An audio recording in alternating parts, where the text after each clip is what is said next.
Thank you मीता जी। मुझे यहाँ बुलाने के लिए पहली बार है। नमस्ते सबको। Thank you very much for having me here. मेरे पास कोई रेमेडी नहीं है किसी के लिए। आप लोग सब लोग बहुत ज्ञानी लोग हैं। आप लोगों के पास सबके पास ज्ञानी है। मैं वैसे ही बहुत छुप के पहाड़ों में रह के अपना काम कर रहा हूँ। 30 years I been walking my path. 30 साल हो गए हैं, 50 साल का होने आ रहा हूँ। मेरा प्राइमरीली काम वुडू में है। वुडू एक अफ्रीकन तंत्र कह लीजिए आप। जब आप रील्स पे देखते हैं कि गुड़ियाँ बना ली और गुड़ियों में पिन चुबाई तो सामने वाले का हाथ टूट गया या उसे हार्ट अटैक आ गया, तो वही वाला काम है मेरा। ऐसा कुछ नहीं होता है लेकिन क्योंकि अगर ऐसा हो रहा था तो मेरे पास फरिस्त पूरी इतनी लंबी लिस्ट है मेरे पास कि किस किस के हाथ पैर तोड़ने हैं वो करना शुरू कर देता मैं, लेकिन ऐसा होता नहीं है। इट इज़ जैसे मीता जी ने बोला कि बहुत ज़्यादा हिडन प्रैक्टिस है। वुडू में कोई रिटन रूल्स रेगुलेशंस नहीं है, हैंड ओवर रूल्स नहीं है, कोई किताब नहीं है जो मैं अपने स्टूडेंट्स को दे सकता हूँ। वैसे तो बहुत ज़्यादा पढ़ाता भी नहीं हूँ। मैं बात भी कर रहा था तो मैं बता रहा था कि मैं साल में एक ही स्टूडेंट लेता हूँ और एक ही को पढ़ाता हूँ। बस एक ही को लो, उसी को ढंग से पढ़ा लो और आगे बढ़ जाओ। बस ये मेरा रूल है। चाहे वो विका हो या वुडू हो, दोनों में मेरा एक ही यही रहता है कि मैं एक ही स्टूडेंट लेता हूँ। और बहुत सारे लोग नाराज़ भी होते हैं इससे कि आप हम और ले लीजिए पैसे, हमें भी पढ़ा दीजिए, लेकिन वो मोटिव नहीं है। मोटिव ये है कि आप लोग सब टीचर हैं। आई एम श्योर आप लोग मेरी बात से अग्री करेंगे कि एक टीचर को हक होना चाहिए कि वो किसको पढ़ाए और किसको ना पढ़ाए। राइट?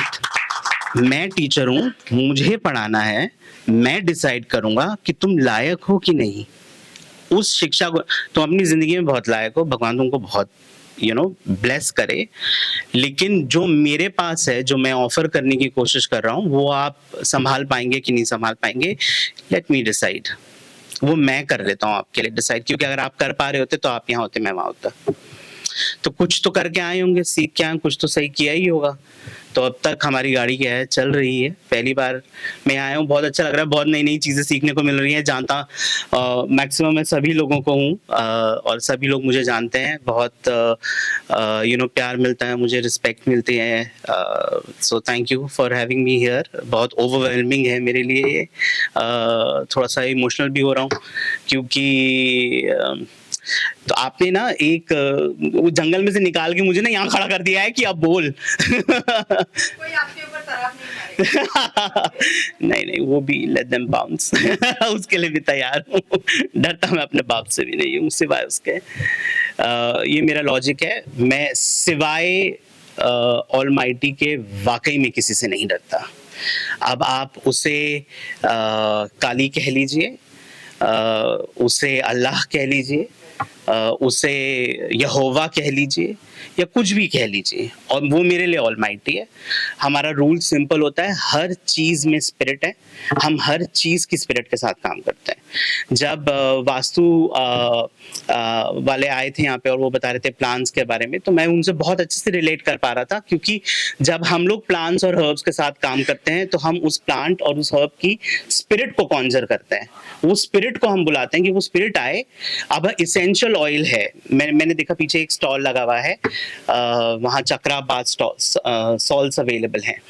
तो जब ये चक्राबाद सॉल्स बनते हैं, और आई एम श्योर जो जिन्होंने बनाया उन्होंने भी यही किया होगा, वो जो उसमें हर्ब्स डालते हैं, इसेंशियल ऑयल्स डालते हैं, तो उनकी स्पिरिट को कॉन्जर किया जाता है और फिर वो उसके अंदर डाला क्या है जाता है।